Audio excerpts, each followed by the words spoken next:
Standing up in McKinney. This is, according to Callus, it is episode 688. Coming to you on September the 6th, the year of our Lord 2024. And it's Friday. And quite frankly, it's late. It's very late. I have had a super busy week, and now we might cover a little bit of that. But it is a 5 for Friday. That's right. I'm going to touch on 5 subjects quickly, give you something to consider and think about over the weekend, and we'll hit the ground running next week. Before we get into the program itself, let me remind you, I need you to do something for me. I need you to like, share, follow, subscribe, all that kind of stuff. We must overcome the algorithm. Strangely enough, apparently now I'm back down to 2 listeners. Not really, but it's kind of what it feels like, right? I'm speaking out into the ether, and I don't see what I used to see. On the one hand, it's depressing. On the other hand, it's kind of understandable. I mean, big government's gonna big government, oligarchy's gonna oligarch. They don't want alternative voices out there. They don't want anybody to contradict what they're telling you. So for that, I take some solace, but I'm going to still do what I'm going to do, and I'm going to ask you to help me overcome that. The other way you can do that is rate and review this program. Now, look, I've always been straight and honest with y'all. I typically do this show in a single take.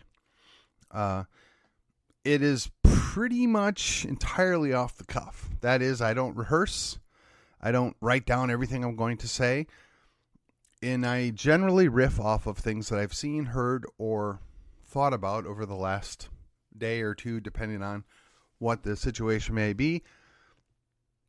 I do that not so that you'll just get in line and echo everything I'm saying. I don't expect for there to be any dittos. But I do hope to strike a chord, cause you to look into things for yourself, do your own investigation, do your own thought process, coming to your own conclusions. It's perfectly fine for you to disagree with me as long as you can tell me why. Now, if this were another life or another opportunity and this was a call-in radio show, I think I'd have a ton of fun. But it's not. It's essentially I get to do a monologue for 30 to 40 minutes, a couple of times a week, and tell you what I'm thinking about and give you an opportunity to consider what I have said. I don't claim to get everything right. I don't claim to know everything. But I do try and bring you a fresh perspective on things as they come up. To that end, here we go on with the program. Item number 1, an apology. And I think an apology, it may be an overstatement, but let's call it a clarification, but an apology nonetheless. On a previous episode, I referred to the scandemic, as the sniffles. In fact, I referenced the idea of shutting down the world or the state because of the sniffles. Now, in a bit of hyperbole, I apparently overstepped. For that, I apologize. Now, to give credit where credit is due, I got the verbal smackdown from my wife. Nurse Amy stepped in and set me straight. But upon further reflection, again, after the aforementioned corrective speech, and I will tell you all, my biggest fan is my wife. And it's not about whether or not she agrees with me. It's about she enjoys it. She likes to see and hear what I'm doing, but she also likes to hold me accountable. She likes to make sure that I'm doing a good job and I'm representing well. To that end, she reminded me it was a whole lot more than just a sniffle. Okay, so here we go. We're gonna take a couple of minutes and we're gonna break this down.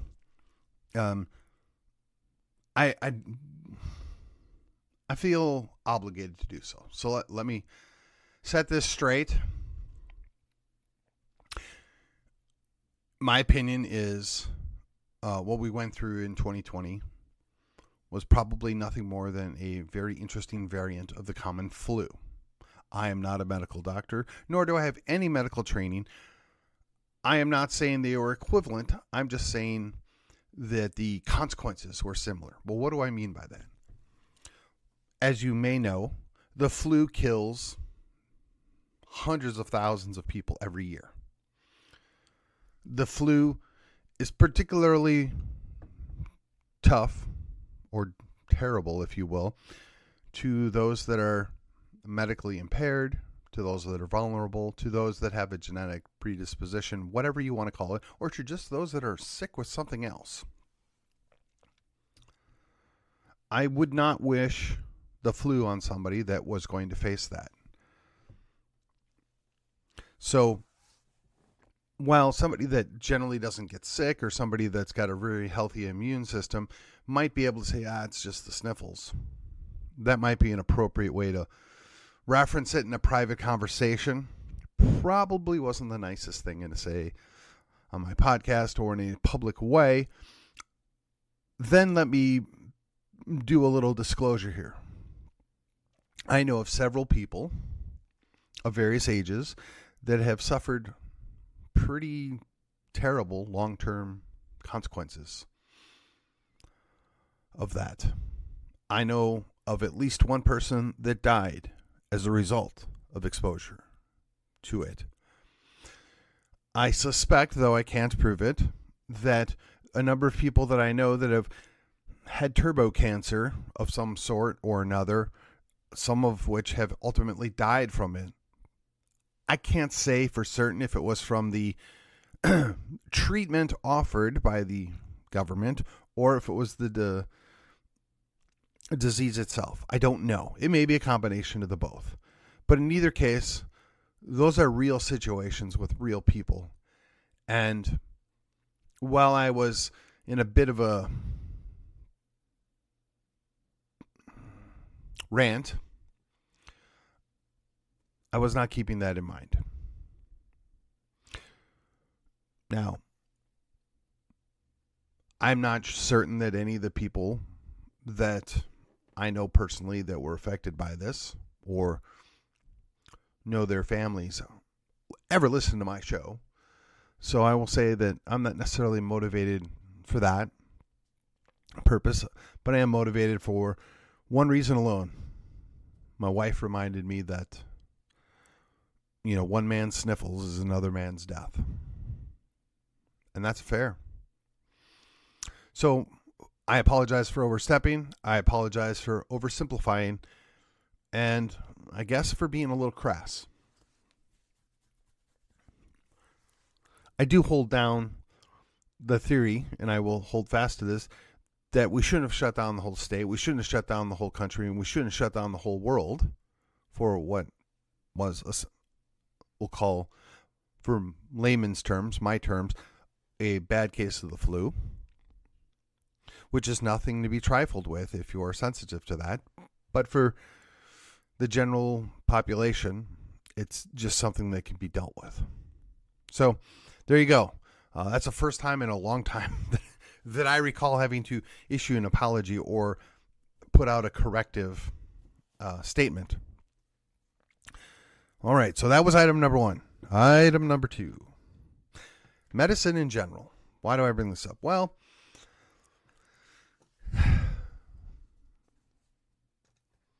I think it's evident to a lot of us that we're not as healthy as we once were. Now, some of that is our own darn fault. Some of that is we're getting old. Some of it is it's Western culture, whatever. I think a lot of it is the food we eat. I think a lot of it is the over-reliance of the drugs that we're given for various reasons. Some of it is probably just the stuff they put in the water. Bad habits. But I can't help but come to the conclusion that the only people that are actually benefiting from this are the giant pharmaceutical companies. Just saying. Now, I don't find it at all out of the question then when you consider what happened to RFK Jr. Now, keep in mind, he is a leftist. I'm not a huge fan, but he gets 2 or 3 things right and very right. And even though in this instance perhaps he's a broken clock, we owe him an acknowledgement that he's got it right. So one of the things that he does get right, in my opinion, is just the general health and the medicine, the pharmaceutical complex, if you will. So I got to ask myself, what can I do differently? Now, once upon a time, I had managed to drop a significant amount of weight. And I did feel pretty darn good. And I thought I looked pretty good for what it's worth.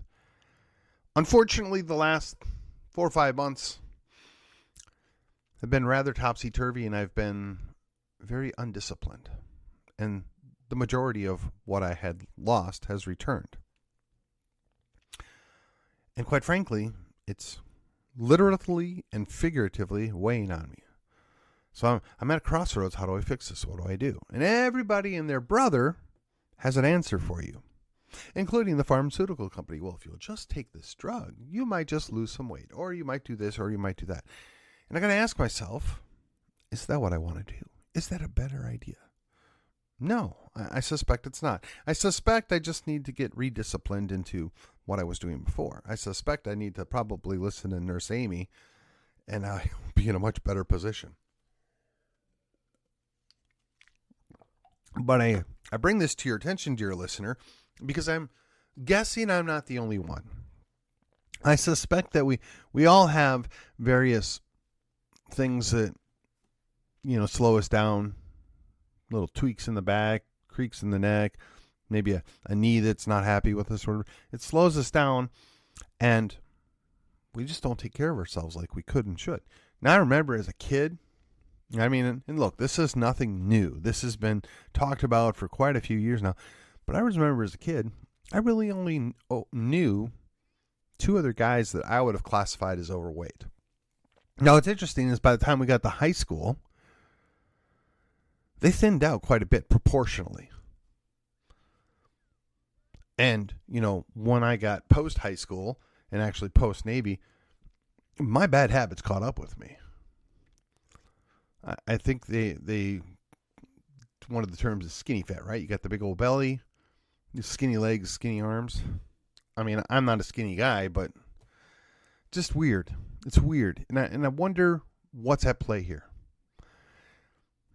I don't know, but I can tell you what did work, giving up the sugar. So as we talk about the medicines and talk about the things that we do, I wonder if that plays in, if that's a part. Or if the stuff just ending up in our water. Who knows? But it's something to consider, and I put it into your mind. That was item number 2. Okay, here we go. Item number 3. Changing tune here a little bit. I'm going to call this The Fight Must Go On.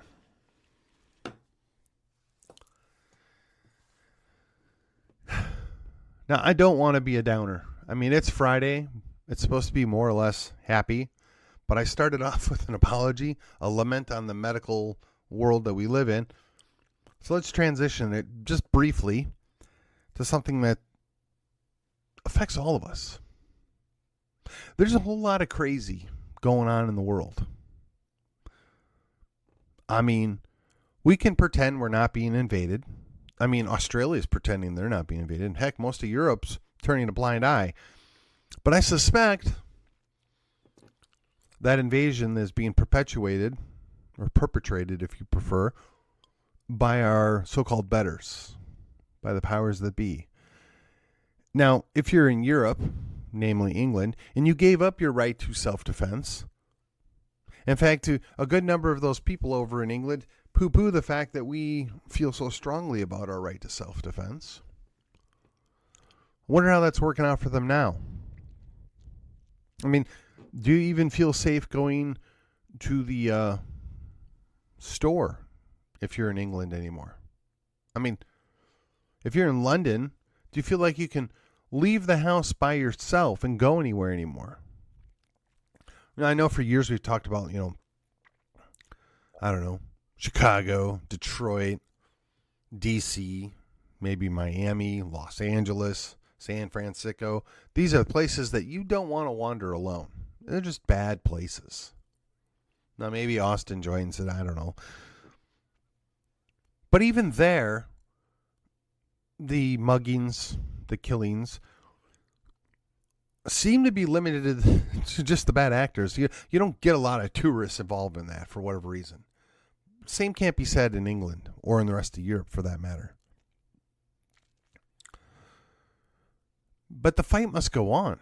And if you're in Europe or Australia, you got to be asking yourself, what did we agree to here? We gave up our right to self-defense under some silly notion that in our high-trust society and the guy down the street was not a threat to us. But now we've went and imported, 30% now of the population that hates us, wasn't born here, doesn't have the same culture, doesn't have the same custom, quite frankly, just sees us as an impediment to whatever it is that they want. So I'm wondering, you guys in Europe, what are you thinking about this right about now? How are you going to fight back? How are you going to do anything? Have you considered the consequences that you just gave up? I mean, here in the States, we have our own problems for sure. I mean, our entire administration at the national level is looking for the quickest way they can possibly sell us out and sell us out to the highest bidder so they can cash in.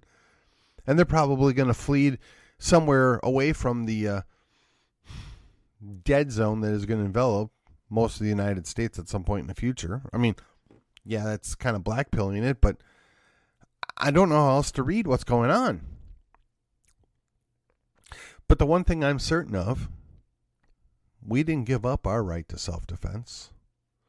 We, the people in these United States, we're quite capable. Now, we don't want to.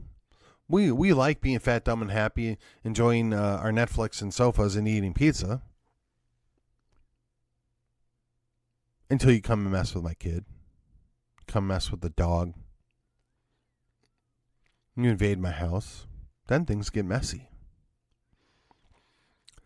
I'm wondering if they've considered how that's going to play out in the South or Texas.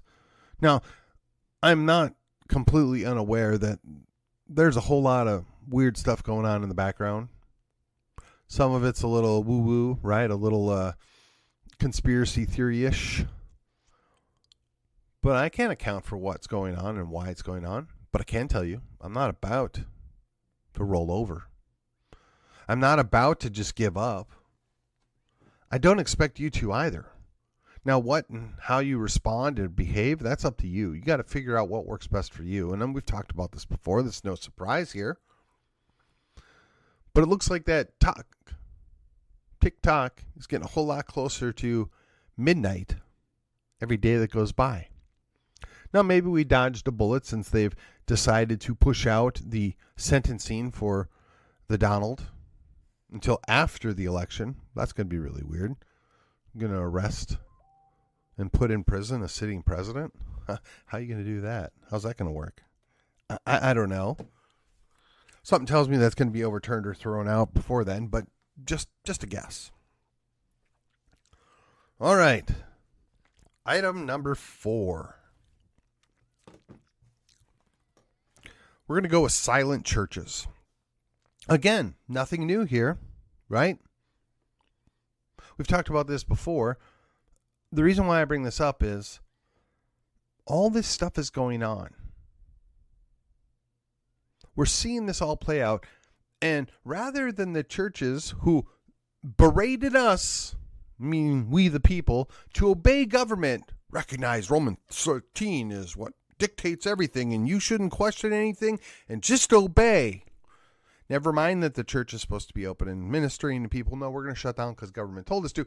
But now, all of a sudden, the people that break the law that come here, yeah, we need to give them stuff. We need to clear the way. We need to love your neighbor, even though they're not technically your neighbor because they've just arrived. And we need to protect the sojourner. We need to do all this stuff. And by the way, we're going to take your stuff to do it.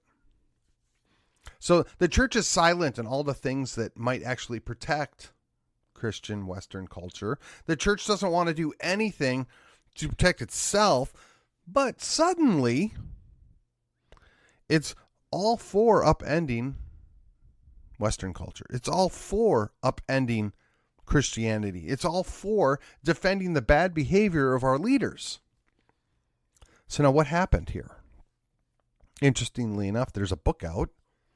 Megan Basham wrote it. I know she's gotten a little guff for it, but I think before you make a judgment, you owe it to yourself to go read it. You owe yourself to hear her out. I mean, she's done tons of interviews. I mean, I'm a very small potato. I would not have her on my show because, quite frankly, she wouldn't stoop to doing my show. But there's a half a dozen shows that I've listened to where she's been there, including Cross Politic. And look, she brings up a lot of valid information of why all these church leaders have gone lefty. Now, whether it's the gay stuff or other sexual perversion, apparently now there's lots of stuff that's up for question, or just selling out the United States, selling out Western culture. I mean, don't you find it odd that the Pope doesn't care about Rome? Although he is Argentinian, so there may be that too. Who knows? All right. I really don't want to say anything more about this because every time I think about it, I get so frustrated. And it's directly related to item number 5, feckless leaders.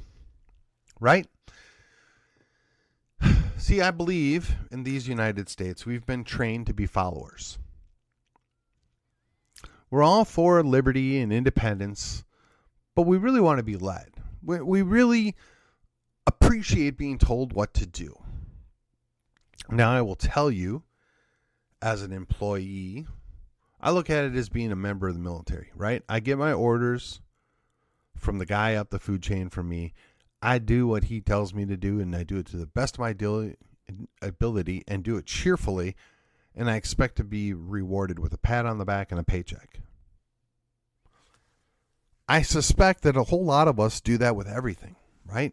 We want for our leaders to lead the parade. We want for them to be out front. Unfortunately, the only leaders that we seem to have right now are the ones that are leading us down the path of our own destruction. And the ones that could and should be opposing this aren't up to the task, or they run and hide. They don't want to stand in the gap. They don't want to push back. They don't want to do anything that would ruffle the feathers. Now, I wonder if they're getting the same kind of kickback payoff that some of these church leaders are getting. I'm just speculating here. I mean, far be it from me to make an accusation that somebody's doing something illegally. I'm merely asking questions and speculating if something's going on that maybe we could investigate and see if there's evidence to suggest that's accurate. But I do find it weird. It's an election cycle, but our governor's name's not on the ballot. Yet the governor's been particularly, let's call it, active in comparison to what he's been in the previous couple of years when it's come to deal with issues having to do with the border. Now, one could speculate that that's more show than go. I suspect there's a lot more evidence that it's more show than go.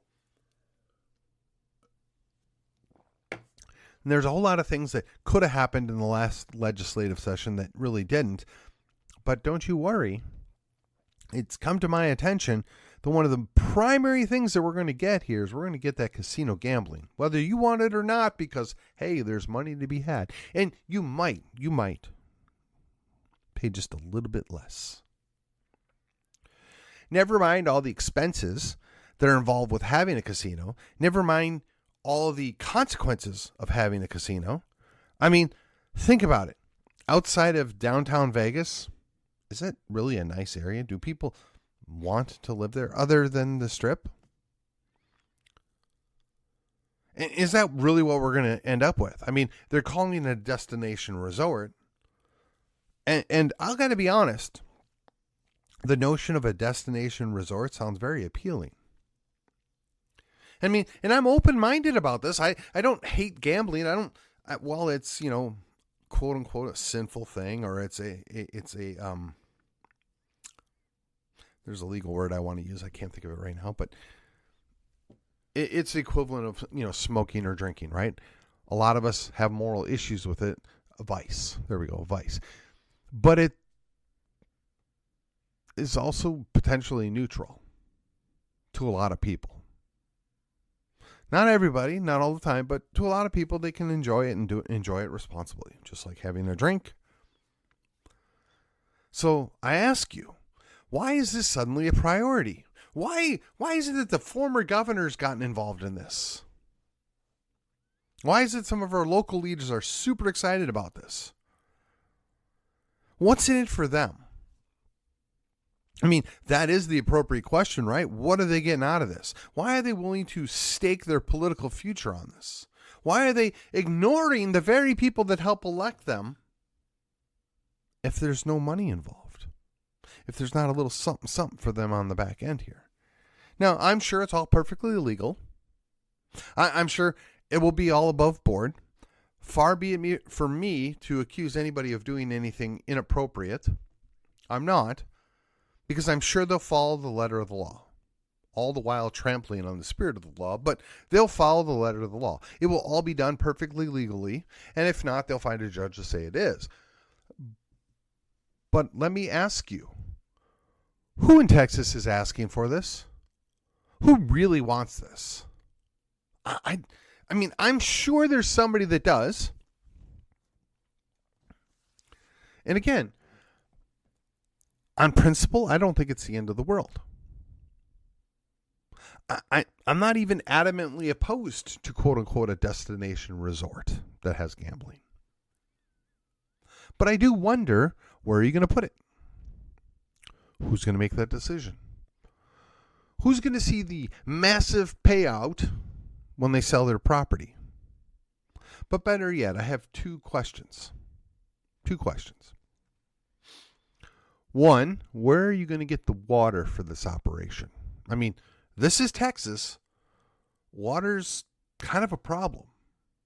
Historically, we barely keep ahead of the curve having enough water for the current population. This is going to be a giant resource suck here, right? Now keep in mind, setting aside the vice issue here, putting in a giant destination resort. I mean, they said they're going to spend $1 billion in investment here to do that. Where are you going to put it, and where are you going to get your water? I mean, the primary concern is the water. I mean, potentially you could put it on the Gulf Coast, and you could do a desalination plant. Potentially you could put it on somewhere in the hill country where they actually have water and it's relatively abundant compared to West Texas. Potentially you could create your own lake or reservoir, which would probably be tax funded. But look, if there's a payoff to the rest of the state, i.e. we have access to the water, lake, reservoir, whatever, and you can build homes. I'll listen. I think that's a reasonable trade-off there. But I don't think we have an answer for that. And while I fully realize that perhaps there'll be a lot of revenue coming into the state, there's also a cost, right? Because vice or sin issues always have a cost. A cultural cost, a community cost. I mean, we already have problems with trafficking. We already have problems with prostitution. We already have problems with drug use. Do you think that's going to get better or worse with casino gambling? Just a thought. Got to keep it in mind. Okay, now, question number 2. Texas has the ability to produce a lot of power, but the federal government has restricted what we can actually produce. So, if you're going to put in a giant destination resort where you're going to invest $1 billion, one would assume that you're going to come up with a way of producing your own energy. So the question is, are you going to use windmills, which are spotty? Are you going to use solar, which is also spotty? If you choose to use those, are you going to have giant battery banks? Or are you planning on plugging into the grid? Now, even with all the energy-saving technology that we have right now, I'm going to just guess that a destination resort casino is going to use the same amount of power as a small city. So who's going to produce the power? Where's it going to come from? And who's going to absorb that cost? Because it's not like we have a giant hydroelectric dam here that can power all that up for low cost. So those two questions, i.e., where are you going to get all the water from and where are you going to get all the electrical power from, until those can be answered, and answered in a convincing way, I'm really not on board with this situation. I think there's a lot of unanswered things that are directly connected to that. Because when you have that much amount of water being used, you also have a ton of waste produced. What are you going to do with all that waste? Are you going to try and recycle it? Are you going to get your own landfill? Are you going to do a reclamation area? And if so, how? And depending where you're located, you might run into other issues. But who's going to pay for that? See, and that's the other thing that comes into play here. So you're going to build your nice, beautiful casino, destination resort, where you're going to make bank, and we're going to probably give you some incentive money of taxpayer funds in order to accomplish this. But who's going to pay for all the infrastructure? Who's going to pay for the new roads? Who's going to pay for the access to the power lines and the water lines and the waste? Now, I, as a taxpayer in the state of Texas, I'm looking at this and I see a giant expense and a couple of giant question marks here, based on the premise that you're going to hire a bunch of people and you're going to rake in a ton of money, that you're going to give a percentage of it to the state of Texas. Well, that sounds great. I know we're going to make up some numbers here because I think it's a fair question, right? You know, our same feckless leaders that won't stand up for things that are important, they're going to push this through. I expect wholeheartedly, if they don't pull it off this next term, it'll come back with a vengeance in 2 more years. And I expect at some point we're going to have, let's just say, 3 destination resort casino locations in Texas. Now, I'm just guessing, but I'm going to say hypothetically, the most logical location would be near or within an hour of your largest cities and or terminus points for transportation. So that means probably somewhere near Dallas-Fort Worth, probably somewhere near Houston, and just speculatively somewhere near San Antonio. Just a guess. I mean, each area's got a couple of million people. Each area's got some wealth. Each area has some electrical power generation nearby and or a grid that can be tied into. And, well, in the case of Houston, they do have the Gulf of Mexico right there. Dallas-Fort Worth has a number of large lakes, but those are barely adequate to provide water for the people that are already here. And the power generation's kind of iffy at this current point. San Antonio's got its own problems. I'm going to assume maybe they could solve the water issue. I don't know about the electric.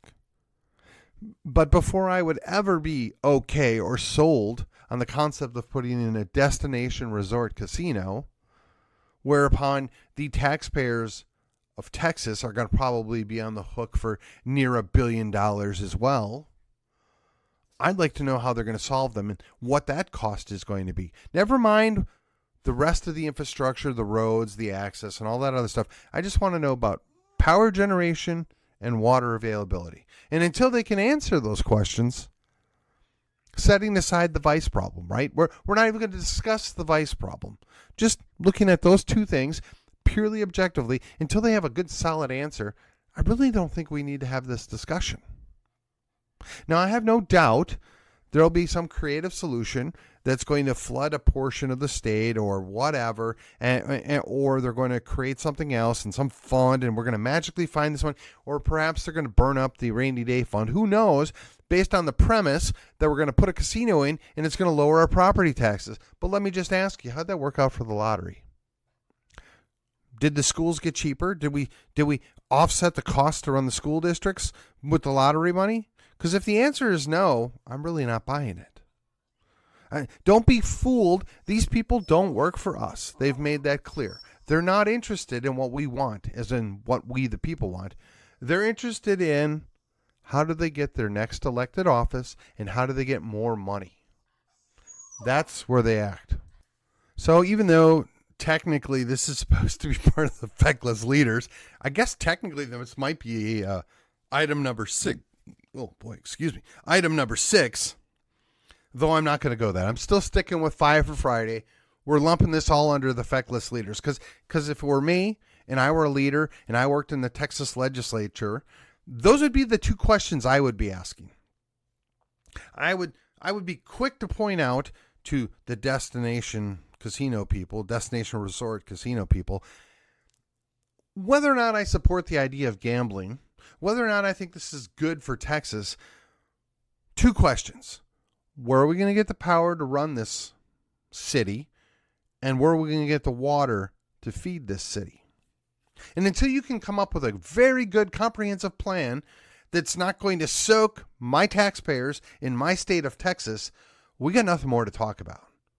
And if and when you should come up with a good plan on this, then we'll worry about the vice problem. Because that's a separate issue entirely. And look, I will be the first to say, even as a good Christian man, I'm not going to lose sleep over somebody that wants to go gamble. Because right now they can go an hour up the road to the casinos in Oklahoma, or they can get on a brief flight and be in Las Vegas. I don't think any of those things are something I want out my back door. I am a NIMBY on this, right? But I'm not adamantly opposed to it on that principle. But I realize I might be in a minority. In fact, I imagine I am in a minority, and that's fine. And I don't feel strongly about it one way or the other.